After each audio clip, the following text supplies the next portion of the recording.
देश में 2018 से लगातार आर्थिक स्थिति खराब हो रही है। 2020-21 में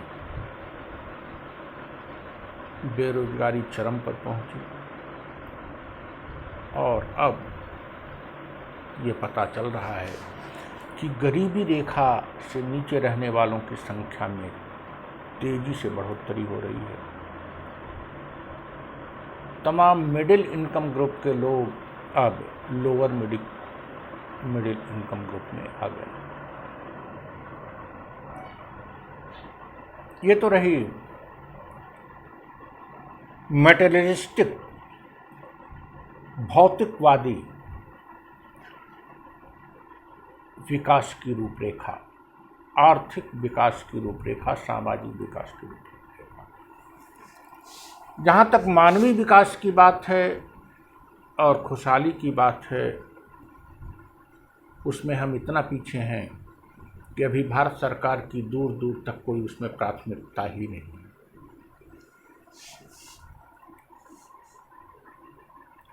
आखिर ये क्यों हो रहा है?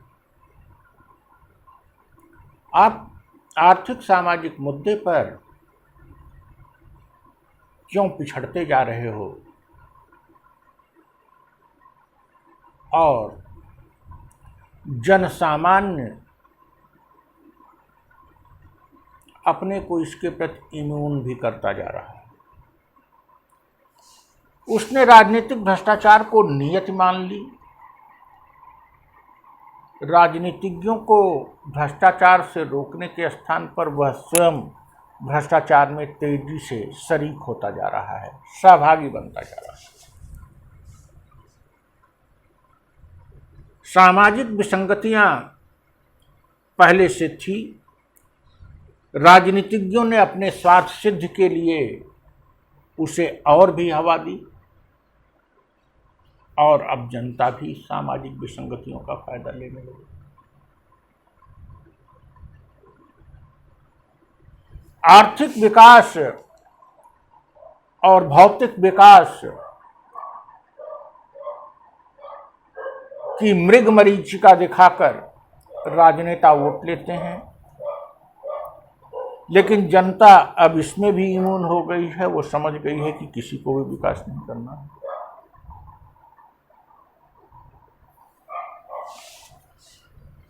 आखिर ये स्थितियां क्यों आ रही हैं? ऐसा वातावरण क्यों बन रहा है? इसके पीछे मूल कारण ये है कि हमारा राजनीतिक नेतृत्व, हमारा सामाजिक नेतृत्व अपने दायित्व बोध से दूर हो गया है। राजनीतिक नेतृत्व और सामाजिक नेतृत्व का दायित्व होता है कि वह सामाजिक संरचना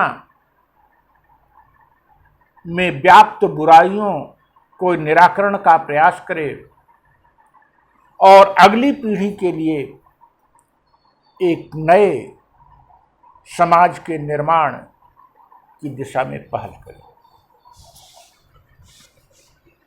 लेकिन राजनीतिक सामाजिक नेतृत्व आज अपने निजी स्वार्थ और वर्तमान में अपने को प्रासंगिक बनाए रखने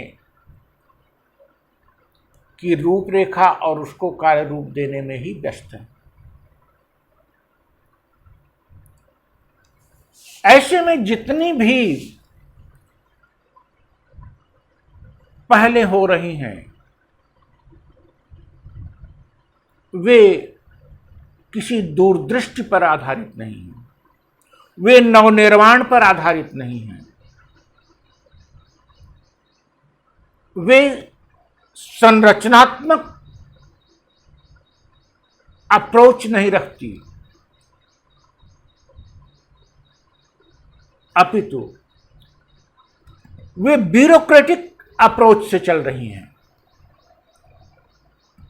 यथास्थितिवाद को बनाए रखना, अपना काम चलाए रखना, यह ब्यूरोक्रेसी का काम है।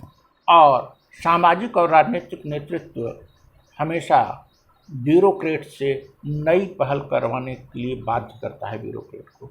लेकिन अब सामाजिक राजनीतिक नेतृत्व ब्यूरोक्रेट की भांति काम करने लगा है। हम देख रहे हैं पिछले वर्षों में जो मंत्री और मुख्यमंत्री और प्रधानमंत्री हो रहे हैं, वे सार्वजनिक जीवन में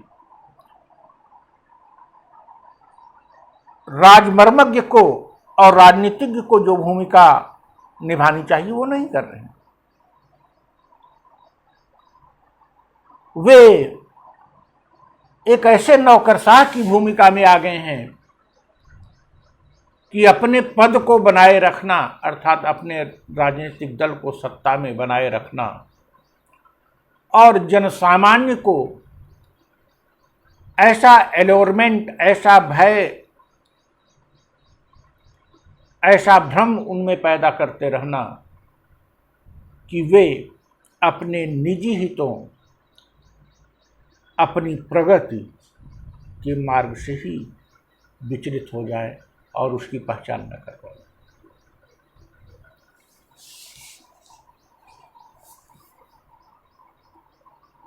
बंगाल के चुनाव को लीजिए, हम किसी पार्टी की को इस रूप में नहीं देख रहे हैं। सुनार बंगला कह देना दूसरी बात है, लेकिन किसी के मैनिफेस्टो में ऐसा नहीं है कि बंगाल की पुरानी प्रतिभा, बंगाल के पुराने बड़प्पन, बंगाल के पुराने नवोन्वेषण, बंगाल के नेतृत्व की क्षमता को फिर उभारा जा सके।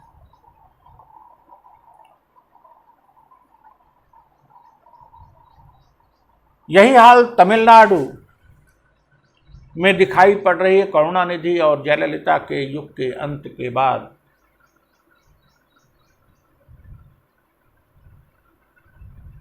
यद्यपि उन दोनों के युग को भी अगर करुणानिधि के थोड़े से कार्यकाल को छोड़ दिया जाए, शुरुआती दौर को, जब वे एक परिवर्तनकारी, प्रगतिशील, साहसी नेता के रूप में थे, तो बाद के काल को अगर देख लिया जाए तो कहीं भी सकारात्मक बहुत प्रवृत्ति नहीं दिखाई पड़ती। लेकिन आज उसका भी अकाल है।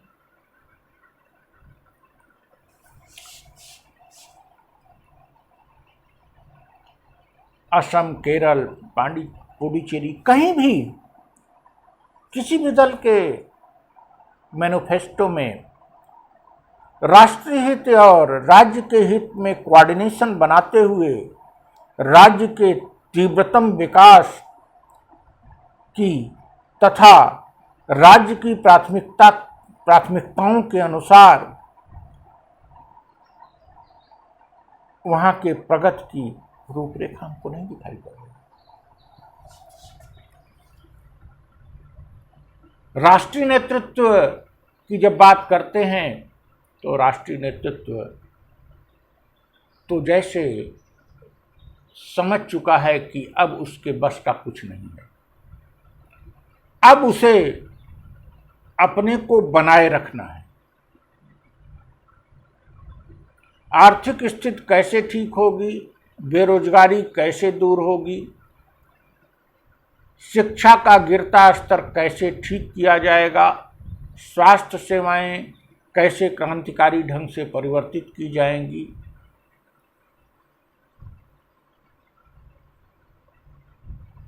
गरीबी का निवारण कैसे होगा, इन सब के लिए लगता है केंद्र सरकार ने हाथ खड़ा कर दिया है। यह वही हाल हुई जैसे एक नौजवान जब तैयारी करता है सिविल सेवा में जाने की तो उसकी जुबान पर रहता है कि हम समाज की सेवा करेंगे, देश को सुधारेंगे। 4-5 साल के बाद उसे लगता है इस सिस्टम में ही उसको ढल जाना है और उसके सारे नारे, और उसको ये भी पता लग जाता है यह काम तो जनता का है, लोकतंत्र में राजनीतिज्ञ का है। हम झूठा वादा करते थे, झूठी सोच रखते थे और वो उसी सिस्टम में ढल जाता है। ऐसे ही नरेंद्र मोदी और इनके सहयोगियों का हाल है कि जब तक केंद्र की सत्ता में नहीं आए थे, संभव है इनके दिमाग में भी रहा, लेकिन अब इनको लगता है कि हमारे बस की बात नहीं। हमारे पूर्ववर्ती भी जो कर गए हैं वह भी हम नहीं कर सकते। ऐसी स्थिति में राजनीतिक सत्ता को बनाए रखना, राजनीति में कायम रखना, कूटनीतिक चाल जोड़ तोड़ आज के शीर्ष नेतृत्व की दिनचर्या का, उसकी जीवन पद्धति का अंग बन गया है। ऐसे में we can't imagine anything positive for the society, for the country, for the people from them. ऐसे में हम इनसे समाज के लिए, देश के लिए और लोगों के लिए किसी बड़े सकारात्मक परिवर्तन, किसी बड़े सकारात्मक विकास की उम्मीद नहीं कर सकते। Thank you.